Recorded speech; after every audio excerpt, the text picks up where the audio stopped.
everybody. Okay. We're back with episode 71, part 3. Yeah, we're going to talk a little bit in honor of St. Patrick's Day, Irish myths and legends. Just keeping it light. Our last podcast, we're kind of last dark. Two podcasts, it was very dark. Yeah. So I said, let's do this little light. And I didn't do any great research, but, I said, what are some common legends and myths maybe associated with Ireland? Do you have any ideas that you heard about? What is the one following? Oh, the Pied Piper? Oh, is that like Saint Yeah, that wasn't Irish. No. That wasn't an Irish thing. That was, it was a story, actually, but I don't know if it was English or... I felt like it was from Ireland, but I could be wrong. No. Yeah. I was, if you travel to Ireland, I've been there Oh, a no, bunch of because times. he drove the rats out of Hamlin. Oh, So is I it? think it was in England, Okay. I think. Well, we're not doing English. Yeah, I know, yeah. So no, I don't know many Irish. Well, Peggy's going to go to Ireland. Yes, I'm soon. going in April, the end of April I'm going. When you go, you might see fairy forts. Oh, okay, yeah. Yeah. Fairies are very big in Ireland, Right, and but- leprechauns. But there are places in Ireland where things happen in a circle. Like you'll see dotted the landscapes where there'll be like a field, and all of a sudden in the middle of the field, inexplicably, there is trees, mature trees, and they're in a circle. Ring? Oh, in a ring. okay. Or you might see, the remnants of stones in a circle, Oh. and everything is maybe cultivated around it except for this area. Oh. And they're very, it's very rooted in Celtic mythology, and it's very powerful in there from what I'm understanding. I've seen them a bunch of times, and they're everywhere. Oh, that's cool. I'm going to look for them. You would love it, but don't destroy them because Oh. Yeah, I don't think Peggy would do that. No, you wouldn't do it. I wouldn't anyway, and I'd be too afraid to. And Because people fairies really are fierce. believe in this there, and it means that destroying the fairy fort can cause bad luck, bad weather, bad economy. It's bad to destroy fairy forts. So it really is like a raised circle indented with bushes or trees, believing that fairies, leprechauns, or other spirits from the underworld reside in that area, right? And they have, people have reported, and I've looked at like things I've read even in Irish Times, different places, that people who have destroyed these fairy forts have resulted in tragedies, from part of it, from destroying even part of it, you can result in tragedies to themselves. So people do it, like destroy it to build, or... Right, there was something that I read where I believe the Irish government had destroyed a fairy fort or a couple of fairy forts to build like a certain road to go in, and then they're and that's when the economy tanked. Oh, interesting. Or something. So people were saying it's because of destroying the fairy forts. That's why they did it. Or some, or people say they lose their crops. If a farmer wanted to, farm on that area, get a little extra acreage. To make more money, they plow over the fairy farms. Now, is it like in the fairy rings? Excuse me a minute, I have to see. I'm very paranoid. Well, because you didn't turn it around, that we can't. Oh, okay. No, I was worried about the microphone. Oh. Is it on? Yeah, it's on. Okay. So you were asking me a question, but Yes, so now on the fairy forts, like say it's in the middle of a field and the farmer plants around it, is it grassy? Is it something like, could you plant in it? No, you just leave it as it is. Leave it as is. Yeah. So usually it's like, it almost looks like a little mini forest, shrubbery, trees, something there. But it could also be, like I said, stone circles. So there's a lot of remnants of stone circles, which you might see depending on what areas you go to, right? Those are not built by fairies. They were built by the people who lived there, many ages ago.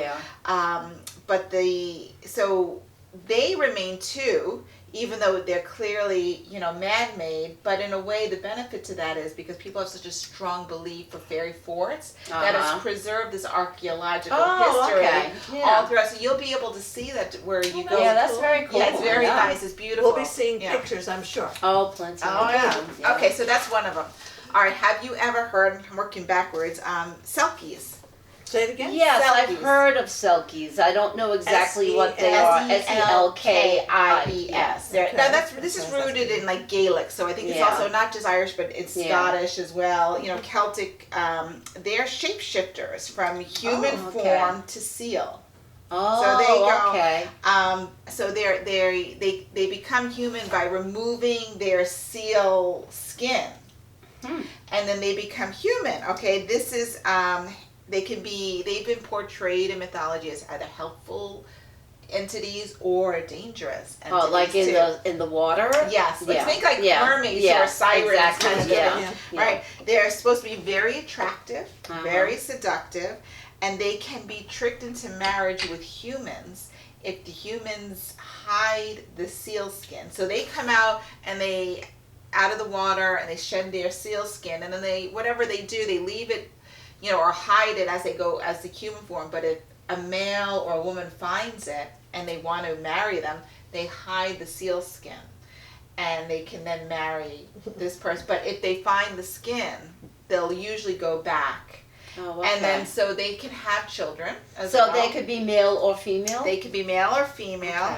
Okay. And they say male Selkies marrying human women give birth to children with the webbed fingers and toes. Oh. That's where that comes from. There's a movie out there which I love. My kids hated it, but I thought it was such a great movie. It's called The Legend of Rowan Inish. And Rowan Inish means Seal Island, actually. Oh, okay. So, but The Legend of Rowan Inish is you can find it on Amazon or Netflix. I think would like it, and it deals with this legend of the Selkies and a woman Selkie who married a male. And okay. Is it animated or no? It's a live okay. action. It's a regular movie. Really, I thought it was so well done. I loved it. Yeah. Oh, cool. Anyway, okay, so that's one. Then we have banshees, which I think we've all heard of. Yes. Uh-huh. Okay, so banshees they've been portrayed too differently in mythology as either hideous hags who are like combing their hairs. Screaming banshees.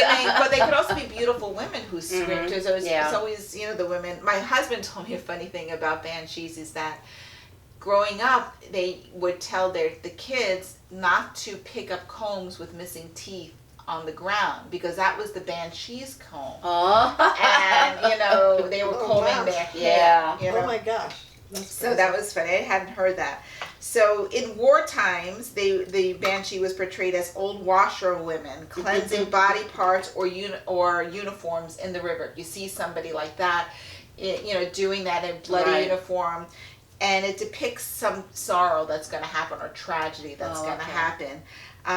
The apparition warns someone, something terrible is about to happen. Have you ever heard? Like usually families have a banshee, you know, that follows them. Have you ever heard a story of a banshee personally? No, I mean I've read about banshees. Right. I know, you know, about them and the screaming, and there's a time when they scream too. Oh, I didn't come across that. Maybe, but like I said, I didn't do a super in depth. I remember growing up, there was a family I knew. Now they weren't Irish; they were Italian American, but they insisted they had a banshee. Yeah. And that the mother saw the banshee at the gate, you know, crying or screaming, and then they got a phone call that the grandmother had died. Oh. Or something like that. Yeah. You know, I've heard dogs that have that reaction sometimes. Oh, interesting. Yeah. Yeah. Well, so that was that one I thought we know. But one you may not know, but you might know it when you get there, is the legend. And these are legends of Culcullinan and Finn McCool. Finn McCool, I know that I've read about Finn McCool in the past. I don't really remember what it is. Finn McCool, I learned about him when I went to Northern Ireland this year, and you've heard of Giant's Causeway? Yes, up there? So that's kind of like his domain up there. Well, Cuchulainn and Finn McCool, they're both warriors and heroes. So Cuchulainn is a demigod and like a protector, where Finn McCool is more of a hunter, like a giant as well. Cullinan, he first comes on the scene as a 12-year-old where he slays a vicious dog. Him and I think his family were going to a dinner party of Cullen, and he slayed one of his really vicious dogs at the age of 12, and Cullen was very upset because Who slayed it? Cullen. Oh, well, Coco. His name was different at the time. I don't think I wrote it down. He took the name afterwards because he slayed the dog.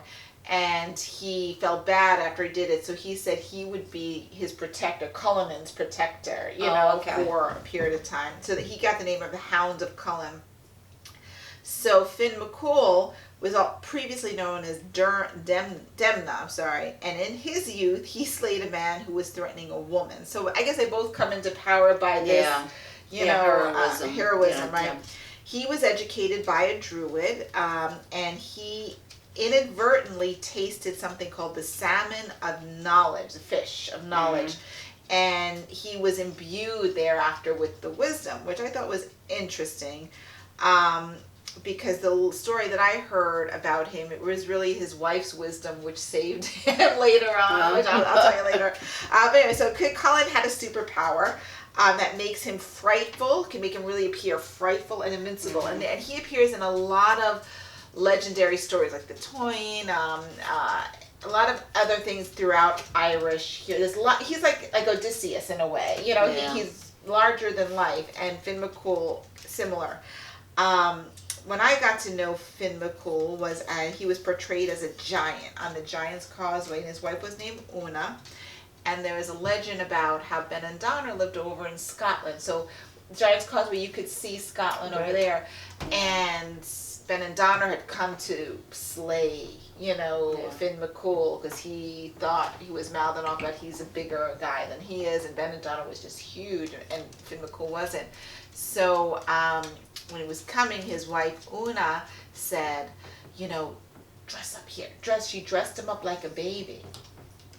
And Ben and Donner comes over to come and look for Finn McCool, and he's like, where's Finn McCool? And Una's like, oh, I'm sorry, he's not here right now, he's out. Come sit, I'll serve you some tea. Here, come meet our baby. And he took one look at the baby and said, if his son is as big, is this big, how big is the man, the father? Yeah. So he took off running and left his boot behind on the beach, which we all sat in. It's the Ben and Donna's boot. Sat in this big stone that looks like a boot, on the shores of Giant's Causeway.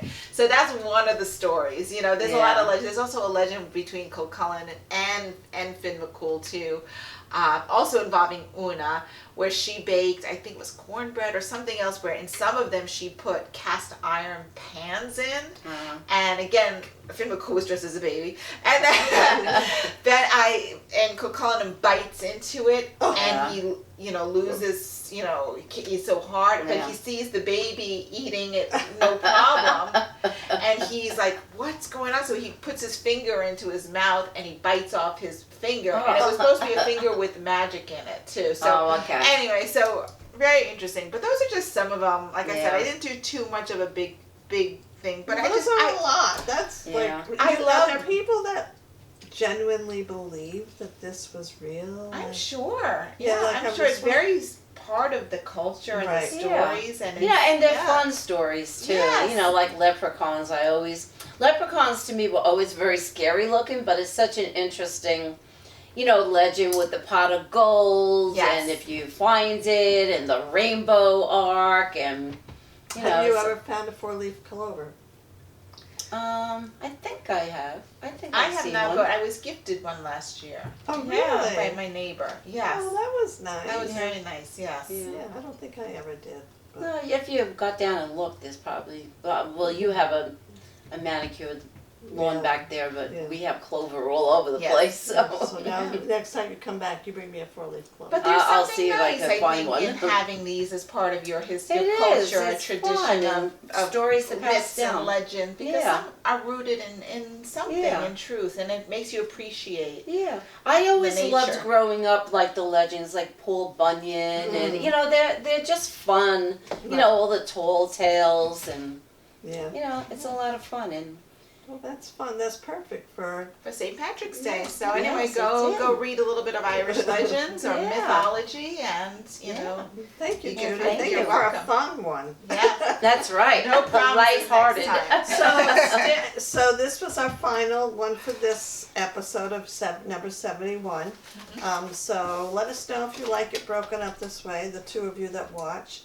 and we're trying different things. So, because we love doing this, so we just want people to enjoy watching us. Thank you so much, Thank everyone. you. Bye. Bye. Yes. So you didn't know any Irish minstrel legends? No.